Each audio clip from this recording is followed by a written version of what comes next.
గత వైసీపీ ప్రభుత్వంలో చితికిపోయిన ఆంధ్రప్రదేశ్ను ముఖ్యమంత్రి చంద్రబాబు 100 రోజుల పాలనతో గాడిన పెట్టారని కాకినాడ సిటీ ఎమ్మెల్యే వనమాడి కొండబాబు పేర్కొన్నారు. కాకినాడలో పెన్షన్ల పంపిణీ కార్యక్రమాన్ని ప్రారంభించిన ఎమ్మెల్యే కొండబాబు రామారావుపేట 39వ వార్డులోని పుట్టుక నుంచి మానసిక వ్యాధితో బాధపడుతూ మంచం మీదనే ఉంటున్న పెదప్రోలు దివ్య ఇంటికి వెళ్లి స్వయంగా పెన్షన్ అందించారు.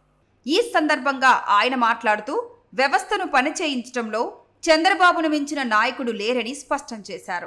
జోరున వర్షం కురుస్తున్నప్పటికీ మధ్యాహ్నం 12 గంటలకే రాష్ట్ర వ్యాప్తంగా 90% పెన్షన్లు పంపిణీ పూర్తి చేయడం హర్షదాయకమన్నారు. విద్య, వైద్యం, వ్యవసాయ రంగాలలో విప్లవాత్మక మార్పులు తీసుకొచ్చి రాష్ట్రాన్ని అన్ని రంగాలలో అగ్రగామిగా నిలపడానికి ప్రభుత్వం అహిర్నిశలు పాటు పడుతుందని ఎమ్మెల్యే వెల్లడించారు.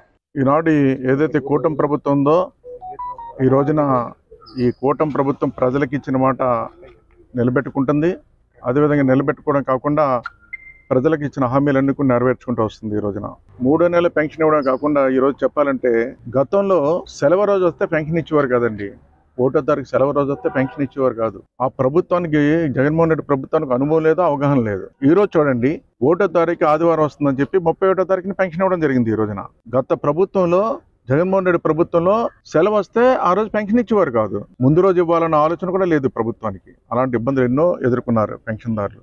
అటువంటి ఇబ్బంది లేకుండా ఈ రోజున ముందు రోజే పెన్షన్ ఇవ్వడం జరిగింది. వర్షం ఒక పక్కన ఉదయం నుంచి వర్షం 90% ఈ రోజు 12 గంటలకల్లా ఇచ్చేసారండి. ఈ రోజున ఆ విధంగా వ్యవస్థను పనిచేయించుకునే విధానం ఈనాడు ఈ ప్రభుత్వానికి అనుభవం ఉంది, అవగాహన ఉంది, అందుకే చేయగలుగుతున్నారని ఈ సందర్భంగా తెలియజేస్తున్నా. గతంలో చాలా ఇబ్బందులు పడ్డారు ప్రజలు. ఆ ఇబ్బందులన్నీ కూడా తెలుసుకుని ఈ రోజు కూటమి ప్రభుత్వం ఇప్పటికే 100 రోజుల్లో అనేక సమావేశాలు పెట్టి, సమీక్షలు పెట్టి, అధికారులతో సమీక్షలు పెట్టి, అన్ని శాఖలతో మీటింగ్లు ఏర్పాటు చేసి ఈ రోజున అన్ని రంగాలను కూడా ఒక యాక్షన్ ప్లాన్ తయారు చేయడం జరిగింది. విద్యారంగాన్ని ఒక నాలెడ్జ్ హబ్గా ఈ రాష్ట్రంలో తయారు చేయాలని విద్యారంగాన్ని రెడీ చేసింది. హెల్త్ డిపార్ట్మెంట్ని అప్రమత్తం చేస్తుంది. ఒక ఆరోగ్య ఆంధ్రప్రదేశ్గా తీర్చిదిద్దాలని హెల్త్ డిపార్ట్మెంట్ అలర్ట్ చేస్తుంది.